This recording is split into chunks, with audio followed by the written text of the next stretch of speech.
Buenos días, son las 6:45. Alguien dígame si me escucha, por favor. Si se oye bien. Doctor, se escucha. Muy bien. Vemos entonces la teoría y continuamos con uno de los temas más interesantes, que es el mundo de los aminoácidos y las proteínas. Bien.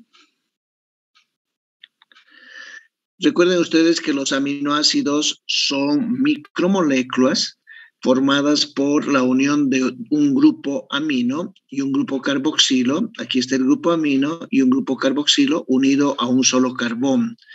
Tenemos 20 aminoácidos, si ustedes recuerdan los nombres: glicina, alanina, valina, isoleucina, leucina, etc. Son 20 aminoácidos que forman a las proteínas. Los aminoácidos son compuestos muy versátiles, porque sirven para muchas cosas, no solamente para formar proteínas. Si nosotros recordamos un poquito, el pool de aminoácidos libres, es decir, la cantidad de aminoácidos libres, se nutre de todas las proteínas alimentarias como aminoácidos en el intestino que han ingresado hacia un pool o a un depósito imaginario de aminoácidos que puede ser dentro de las células.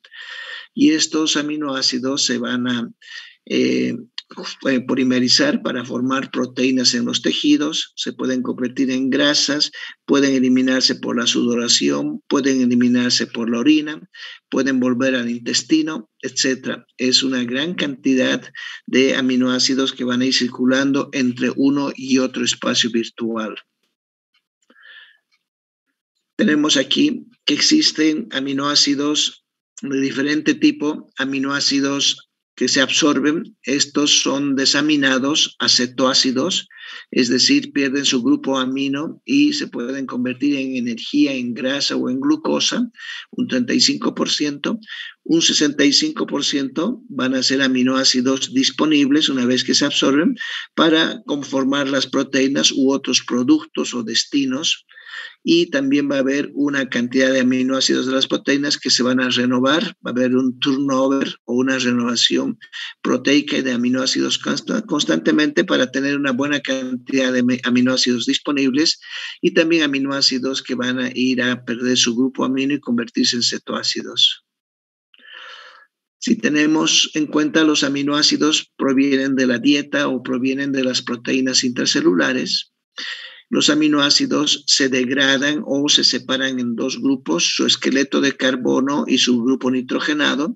Lo primero que sale de un aminoácido es el grupo nitrogenado, y el grupo nitrogenado va a ir al ciclo de la urea, se va a eliminar el nitrógeno como ciclo de la urea, formando un compuesto carbamoil fosfato. Y los esqueletos de carbón, que es el resto que queda después de haber salido el grupo nitrogenado, puede irse a formar parte del ciclo del ácido cítrico y de ahí a formar glucosa a través de la gluconogénesis o eliminarse como moléculas de CO2 y agua. Los aminoácidos van a producir energía, y van a producir energía a través de su esqueleto de carbón, esqueleto carbonado, convirtiéndose en intermediarios del ciclo de Krebs. Tenemos aminoácidos que son cetogénicos y aminoácidos que son glucogénicos, dependiendo de qué tipo de aminoácido se va a incorporar para formar azúcar o para formar cuerpos cetónicos. En realidad, los aminoácidos que van a ser cetogénicos son dos: leucina y lisina, y el resto son glucogénicos, que se convertirán en intermediarios del ciclo de Krebs. Los aminoácidos en su grupo amino forman la urea. La urea se forma particularmente en el hígado y se excreta por el riñón. Empezamos entonces a analizar un poquito lo que es la síntesis de aminoácidos. Para sintetizar proteínas es necesaria la participación de 20 aminoácidos, por eso se llaman aminoácidos proteicos. Existen aminoácidos que no son proteicos y son más de 300 los aminoácidos no proteicos, pero los que nos interesan son 20 aminoácidos. El ser humano sintetiza algunos aminoácidos denominados no esenciales nutricionalmente. No es que sean inútiles, son esenciales, pero estamos hablando no esenciales nutricionalmente. El ser humano debe ingerir necesariamente otros denominados esenciales nutricionalmente, porque podrían fallar la maquinaria para formar ellos, como que a lo largo de los años y de la evolución, ya las enzimas necesarias para formar los aminoácidos se han ido perdiendo y no se forman en una cantidad adecuada. Por lo tanto, es necesario ingerirlos y se llaman esenciales nutricionalmente. Las bacterias y las plantas son capaces de sintetizar los aminoácidos esenciales. Los aminoácidos esenciales y no esenciales se encuentran en casi todas las proteínas animales. Los cereales, vegetales, legumbres, etcétera, tienen proteínas, pero carecen de algunos aminoácidos esenciales. Por eso se dice que las proteínas de los cereales, vegetales, legumbres son proteínas de segunda calidad porque les falta uno u otro aminoácido a un producto, llámese trigo, maíz, etcétera. Les falta uno u otro aminoácido. En cambio, las proteínas de animales se llaman proteínas de primera calidad, hablemos de carne, leche y huevo, porque están compuestas por toda la cantidad de aminoácidos esenciales y no esenciales, particularmente esenciales nutricionalmente. Algunas proteínas vegetales les falta, decía, triptófano, le falta lisina, le falta metionina, algunos de ellos. El déficit de proteínas, cuando una persona no se alimenta adecuadamente, lleva a un estado de desnutrición que se llama kwashiorkor. El balance nitrogenado, que es la diferencia entre el ingreso y la pérdida de nitrógeno, puede ser positivo o negativo o estar en equilibrio. Casi nunca ningún compuesto está en equilibrio porque siempre hay un movimiento iónico y si se trata del nitrógeno, lo mismo. Pero podemos decir que está relativamente en un balance cuando se encuentra dentro de los rangos aceptables, pero puede haber mucha pérdida o puede haber mucho ingreso. La falta de un solo aminoácido da lugar a un balance negativo de nitrógeno y esto hay que recordar. La falta de un solo aminoácido esencial, los aminoácidos esenciales son 10, da lugar a un balance negativo de nitrógeno. Se pierde nitrógeno además por la orina, por heces, por transpiración, por enfermedades y se gana nitrógeno o hay un balance positivo en el embarazo y en los estados de hiperalimentación parenteral cuando al paciente se le coloca un catéter central para alimentarlo porque no puede hacerse una alimentación por vía oral normal.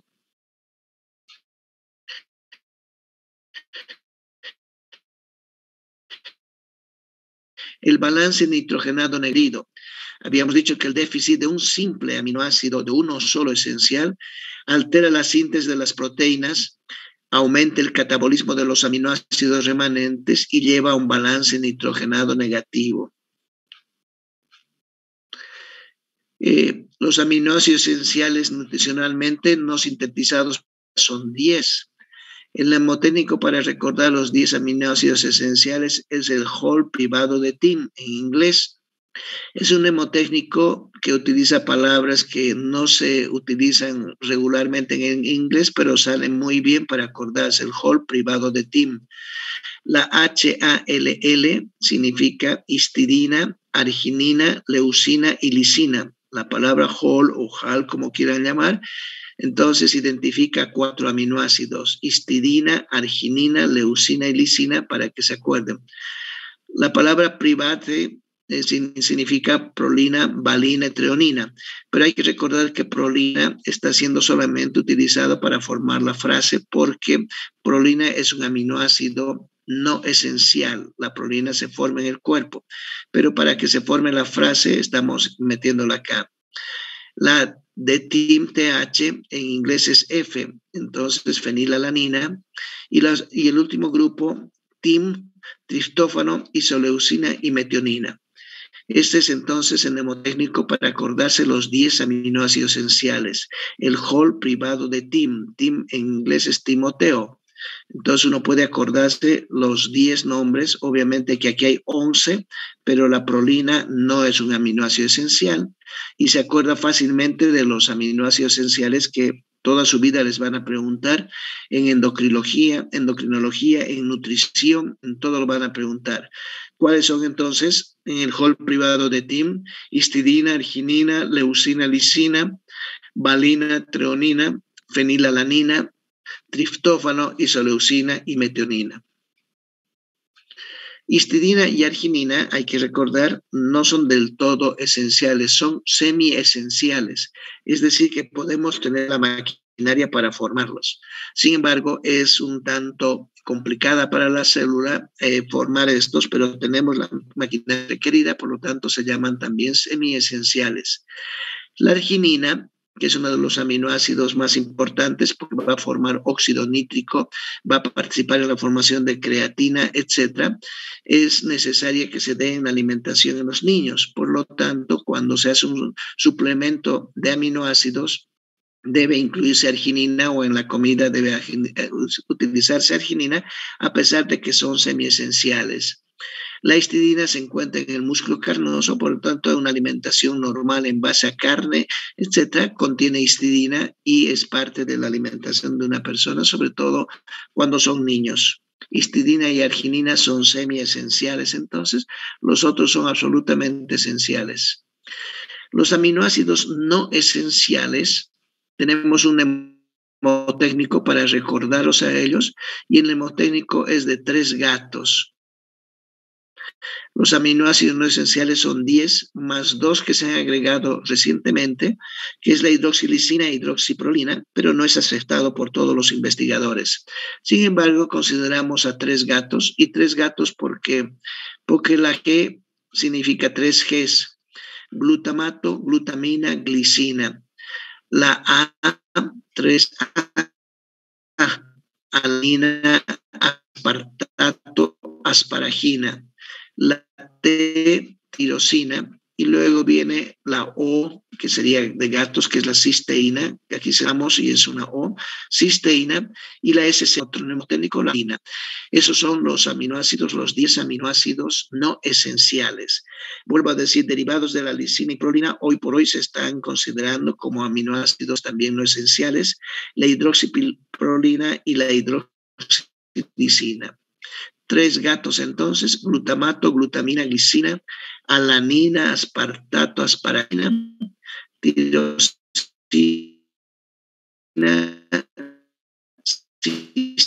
cisteína, serina y prolina. El propósito de toda esta revisión y esta clase. 8 aminoácidos se forman desde intermediarios anfibólicos, es decir, de los intermediarios del ciclo de Krebs, incluyendo algunos de ellos al piruvato. Intermediarios cetoácidos forman entonces 8 aminoácidos. Los otros aminoácidos, los 2, derivan de aminoácidos esenciales, como es el caso de la tirosina y la histidina, que derivan de aminoácidos esenciales. La tirosina deriva de la fenilalanina y la histidina puede derivar de la cisteína o de la glicina. Bien, tenemos también la cisteína que deriva del homocisteínato. Aquí el homocisteínato es un compuesto que lo vamos a ver más adelante, muy útil. Aminoácidos que derivan de aminoácidos esenciales. La tirosina, que es el ejemplo más claro, deriva de la fenilalanina. La fenilalanina está dentro del grupo de los aminoácidos que hemos llamado el hall privado de TIM o aminoácidos esenciales. Entonces, los no esenciales, 8 aminoácidos, se forman desde intermediarios anfibólicos. 2 aminoácidos derivan de aminoácidos esenciales. Por ejemplo, de los que derivan de cetoácidos tenemos el glutamato, y el glutamato deriva del alfa-cetoglutarato. El alfa-cetoglutarato quizás es el intermediario más importante del ciclo de Krebs, y este es capaz de formar al glutamato. En ese caso, la enzima, la glutamato deshidrogenasa, da lugar a una aminación reductiva. Alfa-cetoglutarato, que es un cetoácido, adquiere un grupo amino y se convierte en glutamato. Es una aminación reductiva. La alanina y aspartato van a producirse por una transaminación. El piruvato va a dar lugar a algún aminoácido como es la alanina, y el alfa-cetoglutarato va a dar al glutamato o al aspartato en un proceso que intercambian grupos nitrogenados ambos. El piruvato es un cetoácido, el cetoglutarato o alfa-cetoglutarato es otro cetoácido, y con grupo nitrogenado el piruvato se convierte en alanina y el alfa-cetoglutarato en glutamato. La enzima que interviene es una transaminasa y el proceso se denomina transaminación, particularmente del piruvato.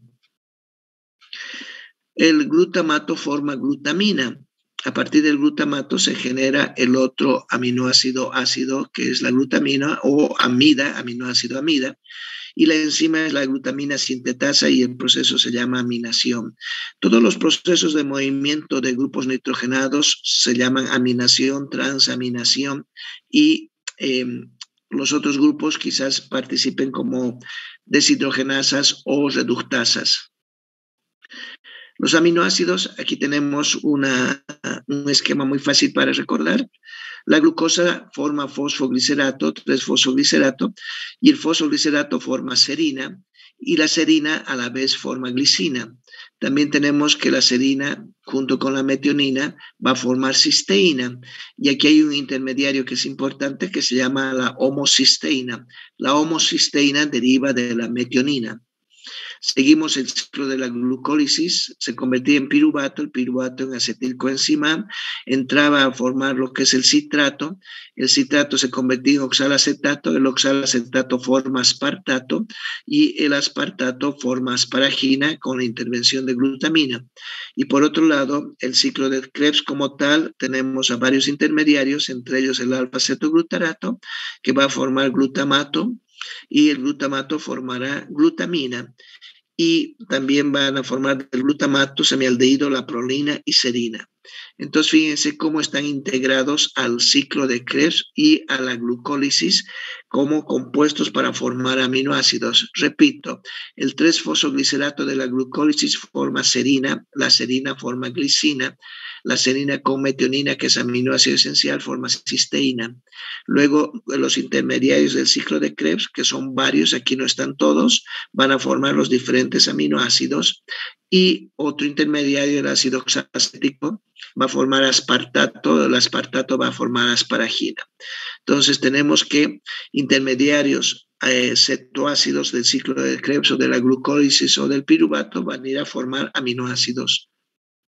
Bien. Tenemos aminoácidos que son glucogénicos, habíamos dicho que van a formar glucosa, y aminoácidos que son cetogénicos.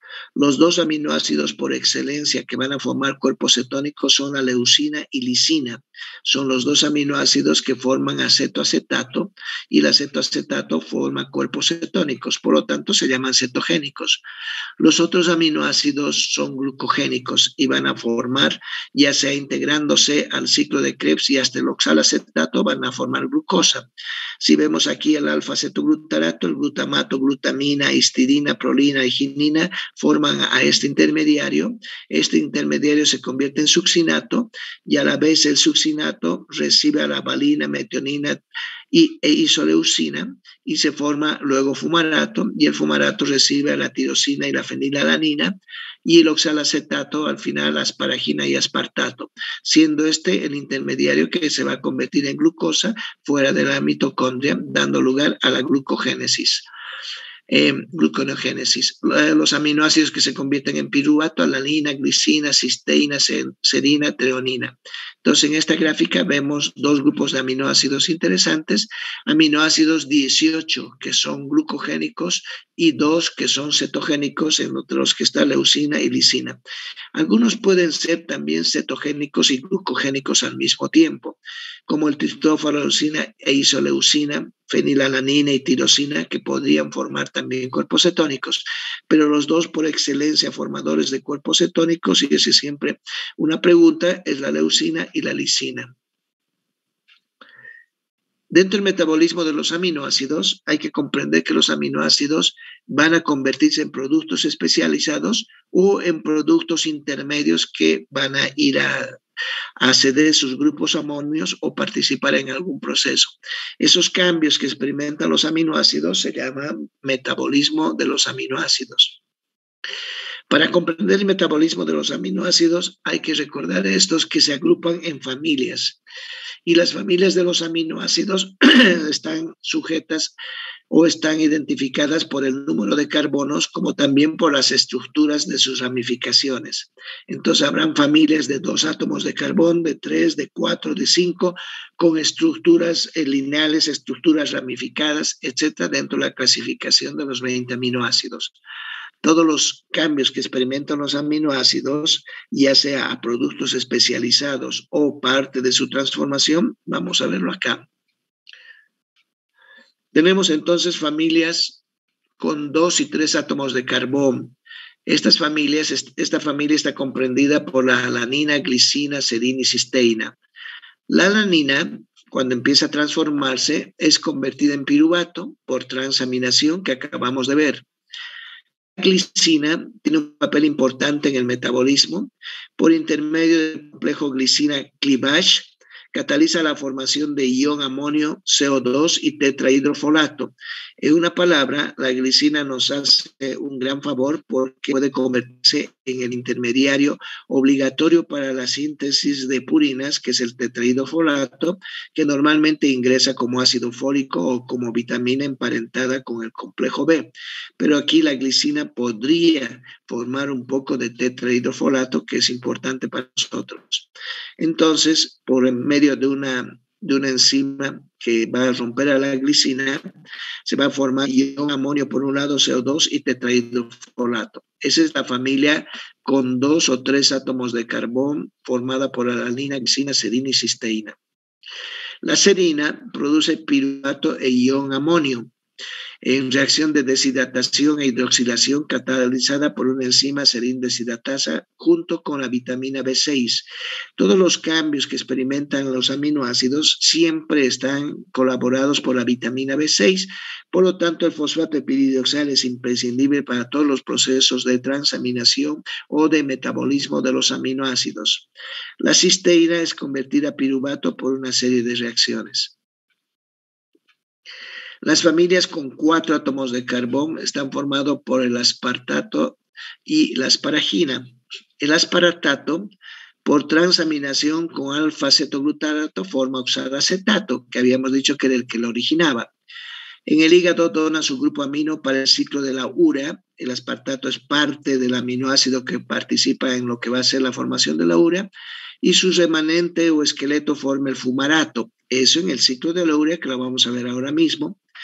Y la asparagina es hidrolizada para formar aspartato e ion amonio. El ion amonio es el grupo nitrogenado más importante que tiene que ser trasladado por la sangre hasta llevado al hígado. Habitualmente el que lleva el ion amonio en grandes cantidades es la glutamina, se convierte en un aminoácido transportador para que los grupos nitrogenados derivados del metabolismo de los aminoácidos lleguen al hígado y empiecen a transformarse en urea.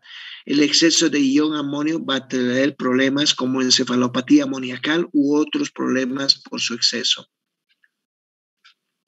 Las familias con 5 carbonos, tenemos a la glutamina y a la arginina y al glutamato, son aminoácidos grandes.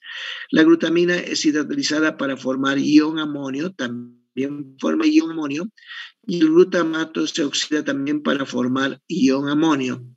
La arginina es catalizada por la arginasa para formar urea y ornina. Estamos viendo una segunda o tercera función de la arginina, además de la formación de óxido nítrico. Va a participar en la síntesis de la urea ornitina y es convertida en alfa-cetoglutarato. Prolina, por una descarboxilación, se convierte en alfa-cetoglutarato, y la histidina puede eliminar amonio y formar un compuesto que se llama iminoglutamato. Todos estos productos del metabolismo de los aminoácidos son importantes porque en algún momento va a estar alterado el metabolismo de ellos y van a producir enfermedades. Las familias con 4 carbonos, pero de tipo esenciales, la treonina y la metionina son de los aminoácidos esenciales, pero están clasificados dentro del metabolismo por el grupo de átomos de carbón que contienen. La treonina, por deshidratación, se convierte en alfa-cetoglutarato y luego a propionil coenzima por descarboxilación. Acuérdense que los esqueletos de carbono de los diferentes aminoácidos van a formar a los cetoácidos del ciclo de Krebs. La metionina, que habíamos dicho que es un aminoácido esencial, es convertida en S-adenosilmetionina y este se convierte en S-adenosil-homocisteína. La homocisteína hoy por hoy está absolutamente muy aclarada en su rol de marcador biológico. La homocisteína va a detectar dos enfermedades importantes. Su exceso, la hiperhomocisteinemia, está relacionada con el infarto de miocardio y está relacionada con la arteriosclerosis, el daño que va a producir a nivel de las arterias. Se dice que la homocisteína, que es derivada de la metionina, es capaz de oxidar al oxígeno y convertirlo en peróxido de hidrógeno. Y ese peróxido de hidrógeno u otro radical libre que forma la homocisteína daña las paredes, daña el endotelio de los vasos y está muy relacionado con la génesis de lo que es la aterosclerosis. Entonces, la homocisteína deben aprender y deben reconocer. La homocisteína se forma a partir de la metionina, interviene en varios metabolismos y es un marcador biológico de enfermedades. Digo, de dos enfermedades, de la diabetes y la aterosclerosis. Familias con cadenas largas, tenemos valina, isoleucinina. Valina se convierte al final en propionilcoenzima A y recuerden que propionilcoenzima A se convierte en succinilcoenzima A, que es intermediario del ciclo de Krebs. La isoleucina se convierte en varios aminoácidos y luego a propionilcoenzima A. La leucina va a ser importante porque va a formar parte del HMG. La HMG es uno de los componentes intermedios de la formación de los cuerpos cetónicos, hidroximetilglutarilcoenzima A, porque la leucina es cetogénico. Va a convertirse por transaminación y descarboxilación en HMG, hidroximetilglutarilcoenzima A. Los metabolitos de valina, leucina y isoleucina, los que hemos visto al final, van a dar lugar a una enfermedad que se llama enfermedad de orinar con olor a maple por la deficiencia de una cadena beta-ácido de la deshidrogenasa respectiva. Es muy rara esta enfermedad y las enfermedades por el metabolismo de los aminoácidos son muy raros. Ocasionalmente se detallan y se describen en algunas patologías, sobre todo en los neonatos, pero hay que tener en cuenta que las transformaciones que experimentan los aminoácidos, si no es adecuada, van a dar lugar a enfermedades. Las familias con cadenas aromáticas, con estructuras cíclicas, fenilalanina y tirosina, también se transforman. La fenilalanina es convertida en tirosina en el hígado por la enzima fenilalanina hidroxilasa. Esta enzima es extraordinariamente importante porque hay un porcentaje de la población humana, más o menos un 4%, que carece de esta enzima. Entonces no puede formar tirosina. Al no formar tirosina tiene problemas porque no se forman catecolaminas y no se forman los compuestos derivados de la tirosina.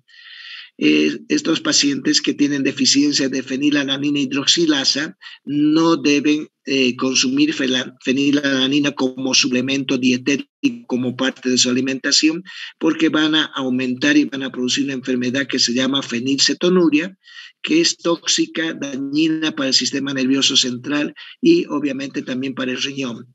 Entonces la fenilalanina se convierte en tirosina por la fenilalanina hidroxilasa, enzima que puede faltar en pacientes. La tirosina es convertida a arato y también acetato como compuestos glucogénicos y cetogénicos y va a formar a las catecolaminas, que es lo que más nos interesa, dopamina, noradrenalina y adrenalina. Familias grandes también formadas por estructuras enormes. Tenemos al triptófano, que es un aminoácido aromático, se convierte a alanina y luego acetilcoenzima A vía cetoadipato. El triptófano, por medio de su metabolito amino, carboximuconato puede convertirse en NAD. Quizás lo más importante del triptófano es su posibilidad de convertirse en la coenzima nicotinamida adenindinucleótido, que es el NAD. Y recuerden que esta coenzima participa en muchísimas reacciones de deshidrogenación. El triptófano es el aminoácido más grande que tenemos nosotros en nuestra naturaleza humana. La lisina forma un compuesto que se llama sacharopina y luego se convierte en un cetoadipato. Los aminoácidos glucogénicos y isogénicos, si los separamos, tenemos aquí lo mismo que hemos visto hace un instante. Los glucogénicos son aquellos que se convierten en glucosa y aquí están todos los nombres de los aminoácidos, menos dos, habíamos dicho, lisina y leucina. Los aminoácidos cetogénicos se convierten en cuerpos cetónicos, son lisina y leucina. Pero también hay aminoácidos que pueden convertirse en glucosa o en cuerpos cetónicos y estos son los 5 híbridos, que así se los conoce, como isoleucina, fenilalanina, tirosina, triptófano y lisina. Pero los dos específicamente cetogénicos, lisina y leucina, y los demás capaces de formar azúcar, convirtiéndose en intermediarios del ciclo de Krebs particularmente. Los defectos en el metabolismo, errores del metabolismo de los aminoácidos dan lugar a enfermedades raras, no son comunes y se determinan por la presencia de esos metabolitos errados en sangre y orina con niveles muy elevados. Son enfermedades extraordinariamente raras. Se descubren, hemos dicho, en la lactancia y son a menudo irreversibles y causan daño cerebral. Entonces, el que hace el diagnóstico es el neonatólogo cuando empieza a investigar algunos trastornos propios de los bebés recién nacidos. El tratamiento, si hay errores en el metabolismo, porque está faltando una enzima o no se está convirtiendo en el aminoácido del que corresponde, es suspender ese aminoácido de la dieta y evitar que el paciente consuma de por vida ese aminoácido porque va a dar una enfermedad del metabolismo de aminoácidos. Las enfermedades más comunes del metabolismo de aminoácidos son las siguientes. Fenilcetonuria, que se debe a la ausencia de la enzima fenilalanina hidroxilasa. Alkaptonuria por déficit de homogentizato desoxigenasa. Tirosinemia por déficit de tirosina hidroxilasa. Tirosinemia de tipo 2 por déficit de tirosina aminotransferasa. Estas son las 4 enfermedades más comunes dentro de las 40 enfermedades que existen por errores del metabolismo de aminoácidos. Pero que ustedes recuerden, 4 es suficiente. Fenilcetonuria es una enfermedad de trastorno del metabolismo de los aminoácidos.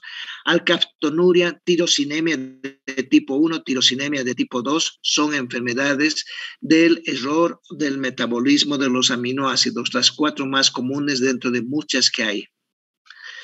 Entonces aquí volvemos a repasar un poquito qué pasa con el metabolismo. Los aminoácidos van a transaminarse, desaminarse o formar el ciclo de la urea. Los aminoácidos se van a convertir en cetoácidos y los cetoácidos vamos a ver que se van a convertir ellos en glucosa y también algunos cetoácidos como lisina, leucina en cuerpos cetónicos. ¿Qué pasa ahora con los aminoácidos y el ciclo de la urea? Vemos que el ciclo de la urea o la biosíntesis de la urea está formada por 4 pasos. El primer paso se llama transaminación, el segundo desaminación oxidativa, el tercero fijación de amonio, el cuarto hidrólisis y el quinto recién es el ciclo de la urea como tal. Entonces son pasos que tienen que seguirse para que se forme la urea. En el hígado, la síntesis de la urea, repito, vuelve a ocurre en el hígado. No hay otro órgano o tejido que forme urea. Lo primero que tiene que haber entonces es transaminación. Y la transaminación con participación de las enzimas transaminasas que están ayudadas, hemos dicho, por la vitamina B6. Las transaminasas y vitamina B6 hacen un nexo absoluto. Si no hay la vitamina B6 como coenzima, no funciona la transaminasa. Hay algunas situaciones patológicas como en el uso de medicamentos para tratar la tuberculosis, donde el déficit de vitamina B6 es absoluto para que el medicamento isoniazida pueda convertirse en un metabolito. Se utiliza vitamina B6 y la vitamina B6 del cuerpo prácticamente desaparece y ya no tenemos para las transaminaciones. Pacientes que reciben tratamiento para la tuberculosis en base a isoniazida deben tener un suplemento especial de vitamina B6. La deficiencia de vitamina B6 altera las transaminaciones. Las transaminaciones están dadas por diferentes enzimas llamadas transaminasas.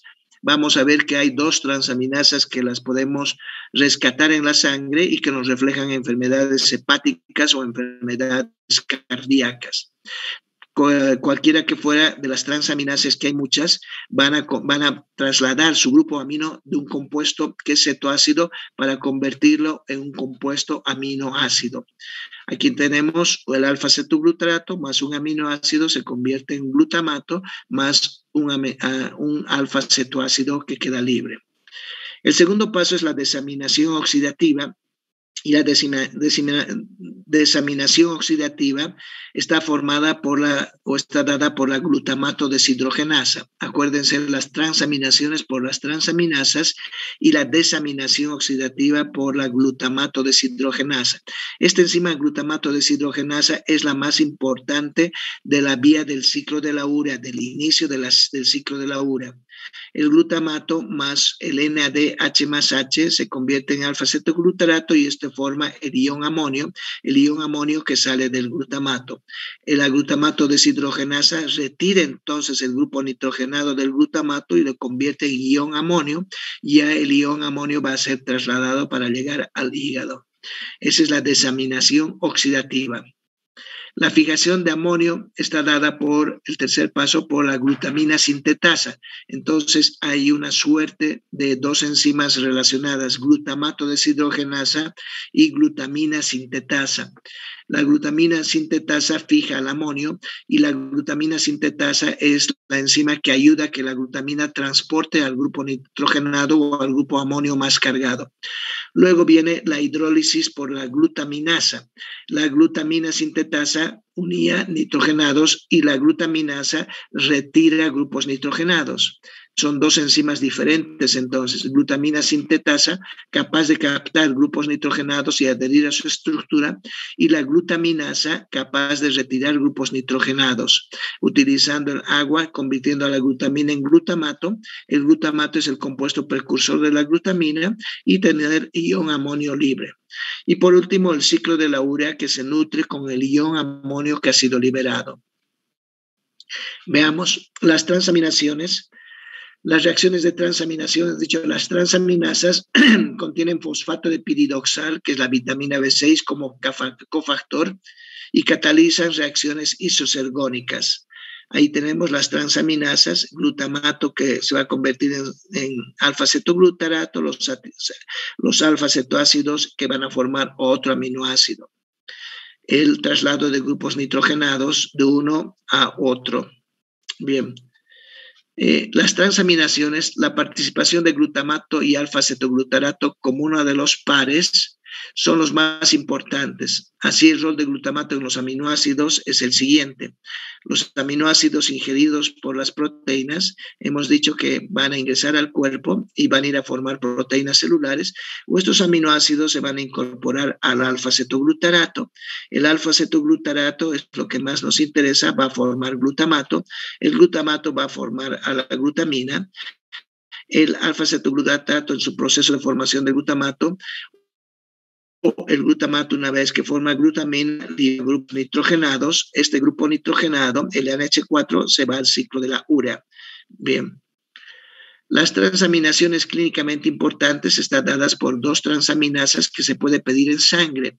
Y estas transaminasas, les había dicho, van a ser un reflejo de una enfermedad hepática o enfermedad cardíaca. Tenemos 2 transaminasas que son útiles en el diagnóstico clínico. La transaminasa glutámico-pirúvica, que se llama GPT, y la transaminasa glutámico oxalacética, que se llama GOT. En ellas participa uno de ellos, la alanina, por lo tanto, esta se llama transaminasa alanina transferasa. Y en otra participa el aspartato y se llama aspartato aminotransferasa, los nuevos nombres de las transaminasas. Sin embargo, todos los datos que van a tener en clínica y los detalles son basados en el nombre antiguo de transaminasa y no alanina transferasa ni aspartato transferasa. Y esas transaminasas glutámico-pirúvica y glutámico-oxalacética, vuelvo a decir, cuando están elevadas en conjunto reflejan enfermedad hepática. Puede ser una hepatitis, puede ser una insuficiencia hepática, una cirrosis, un daño al hígado. Cuando una sola de ellas esté elevada, particularmente la glutámico-pirúvica, refleja enfermedad cardíaca, pero muy rara vez se utiliza como un marcador de enfermedad cardíaca. De todas maneras, se utilizan ambas como medición de enfermedad hepática, las transaminasas utilizadas clínicamente. La desaminación oxidativa, habíamos visto que va a ser retirado un grupo nitrogenado, un aminoácido, y la desaminación oxidativa es catalizada por el aminoácido oxidasa. Diferentes aminoácidos van a formar aminoácidos, los aminoácidos van a formar, o los aminoácidos forman aminoácidos y en una forma reversible el aminoácido forma iminoácido, este libera el grupo nitrogenado y se convierte en cetoácido. En la desaminación oxidativa se llama así porque va a utilizar al FAD, flavinas, y va a utilizar al oxígeno. Bien, aquí vemos en conjunto los tres procesos, la transaminación, la desaminación y el rol de la glutamina, tanto de la glutaminasa como de la glutamina sintetasa. En la primera vemos la transaminación. El glutamato por transaminación se va a convertir en un aminoácido y en alfa-cetoglutarato. El alfa-cetoglutarato por la glutamato deshidrogenasa o una desaminación oxidativa se va a convertir en glutamina. La glutamina por acción de la glutamina sintetasa, el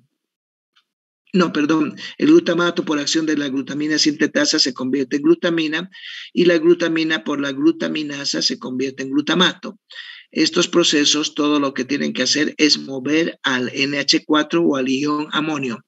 Son 4 pasos importantes entonces antes del ciclo de la URA. La transaminación, la desaminación oxidativa, el rol de la glutamina sintetasa y el rol de la glutaminasa, para que todos en conjunto liberen grupos nitrogenados NH4, que es lo que interesa para el ciclo de la URA. Aquí tenemos como la glutamina, en base a la glutaminasa, va a formar glutamato, y el glutamato, en base a la glutamina sintetasa, va a formar glutamina. Este es un ciclo vicioso que se da constantemente. Glutamato va a formar glutamina, glutamina va a formar glutamato. Aquí glutamina sintetasa y aquí glutaminasa. Lo mismo, la glutamina por la glutaminasa va a formar al glutamato, que es importante. Y por último tenemos el ciclo de la urea o lo que nos interesa como tal. La urea no es tóxica, es un compuesto hidrosoluble que se elimina por orina. La urea se forma en el hígado. La urea fue el primer compuesto orgánico que se detectó en el año 1860. Fíjense, dio lugar a la química orgánica porque se vio que se podía formar la urea en laboratorio. La urea está formado por 2 grupos nitrogenados unidos a un carbón. Ese compuesto tan simple, por así decirlo, fue un estudio de muchísimos años para que se genere urea en laboratorio y a partir de eso se cree la química orgánica. La urea es un compuesto, vuelvo a decir, no es tóxico, es un compuesto derivado de los grupos nitrogenados amonio de los aminoácidos que en su proceso de eliminarse del cuerpo liberan su grupo nitrogenado para formar la urea. La urea se elimina por la orina. La urea es tóxica cuando se elevan los niveles más allá de 40 miligramos por decilitro. Mientras la urea está en ese rango de menos de 40, no es tóxica. Cuando la urea empieza a subir de 40, sí es tóxica y eso se llama uremia, exceso de urea en sangre. Generalmente existe uremia en las nefropatías. En la insuficiencia renal se caracteriza por uremia y creatinemia muy elevadas. El proceso metabólico que transporta los iones amonio desde la periferia vía glutamina los desamina por medio del glutamato y los convierten en urea, se denomina ciclo de la urea. El ciclo de la urea no tiene nada más que ver que con la llegada de grupos nitrogenados altos y ion amonio para convertirlo en urea.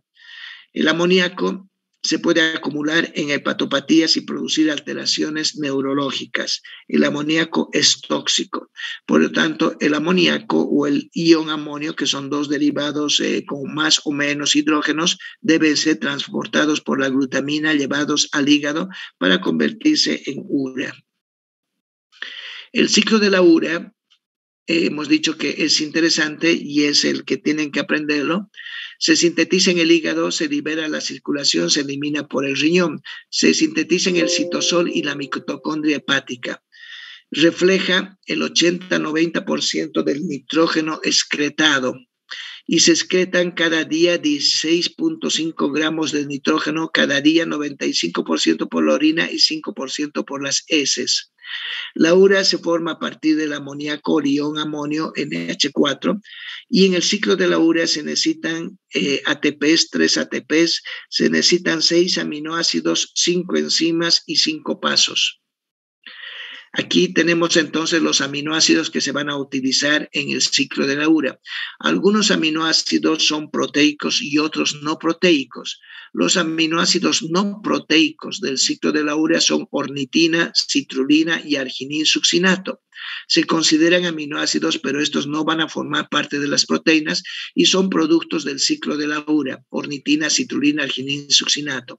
Y las enzimas son 5. Carbamil fosfato sintasa 1, ornitin transcarbamilasa, arginin succinato sintasa, arginin succinasa y arginasa. La más importante de estas enzimas es la última, la arginasa, porque es la que va a formar la urea dentro de todo el proceso de transformación de los grupos nitrogenados que han ingresado, formando, vuelvo a decir, grupos de aminoácidos no proteicos y de aminoácidos proteicos, el aspartato que va a estar ahí. Los substratos del ciclo de la urea, y hemos visto las enzimas, los substratos son carbamil fosfato. El carbamil fosfato resulta de la unión de CO2. Donde haya CO2 o dióxido de carbono en la estructura se llama carbamato o carbamoil. Entonces el carbamil fosfato proviene del CO2. Después tenemos citrulina, que hemos dicho que es un aminoácido no proteico, aspartato, que es un aminoácido proteico, donador de grupos nitrogenados, arginino-succinato, fumarato, un intermediario del ciclo de Krebs, arginina, un aminoácido proteico, y ornitina, un aminoácido no proteico. En el ciclo de la urea se consumen CO2 como bicarbonato en su unión con el amoníaco y el ATP. Aquí tenemos el ciclo de la urea. Fíjense, va a ocurrir en la mitocondria y va a ocurrir en el citosol. Para que se lleve a cabo el ciclo de la urea, lo primero que tiene que haber es energía ATP y el ion bicarbonato es el donador de CO2. El ion bicarbonato es el compuesto más explícito y más útil para formar dióxido de carbono. El ion bicarbonato se une entonces a un grupo nitrogenado. Los grupos nitrogenados NH3, NH4 son intercambiables, es decir, fácilmente se reducen con un hidrógeno más o se oxidan perdiendo un hidrógeno y se convierten en ion amonio o amoníaco. Bien, tenemos el CO2 más el ion amonio o amoníaco y que va a formar a un compuesto que se llama carbamoil fosfato, gracias a la introducción de ATPs por parte de la donación de ATPs, gracias al ingreso de fosfatos, se forma el carbamoil fosfato. En el primer paso, entonces, carbamoil fosfato. En el segundo paso, se forma citrulina. La citrulina sale de la mitocondria y la citrulina allá afuera busca el aspartato. Juntos forman al compuesto arginino-succinato. El arginino-succinato forma el fumarato. El fumarato o el arginino-succinato en su derrotero va a formar a la arginina. Y la arginina, que hemos dicho que es la enzima que viene de la 5-la-arginasa, la más importante, va a formar urea. La arginina va a formar ornitina y va a formar urea. La ornitina, que es un aminoácido no proteico, ingresa otra vuelta a la mitocondria y la ornitina junto con el carbamoil fosfato vuelven a formar citrulina. Es un ciclo también vicioso. La citrulina sale, forma arginino-succinato gracias a la donación de grupos nitrogenados del aspartato. Entre medio forma el fumarato y su producto es la arginina. Y la arginina por la enzima arginasa va a formar la urea y ornitina. La ornitina es un producto derivado de la arginina. La ornitina nos va a interesar muchísimo porque va a dar lugar a los compuestos llamados poliaminas. La ornitina va a ingresar a la mitocondria, hemos dicho nuevamente, y gracias al carbamoil fosfato, que es el primer sustrato que se forma por la unión de CO2 y grupos nitrogenados, van a formar a la citrulina. Este es el ciclo de la urea. Ciclo de la urea ocurre entonces en la mitocondria y ocurre en el citosol. Tiene aminoácidos proteicos que participan, el aspartato y la arginina. Aminoácidos no proteicos, la citrulina, la ornitina y el arginino-succinato.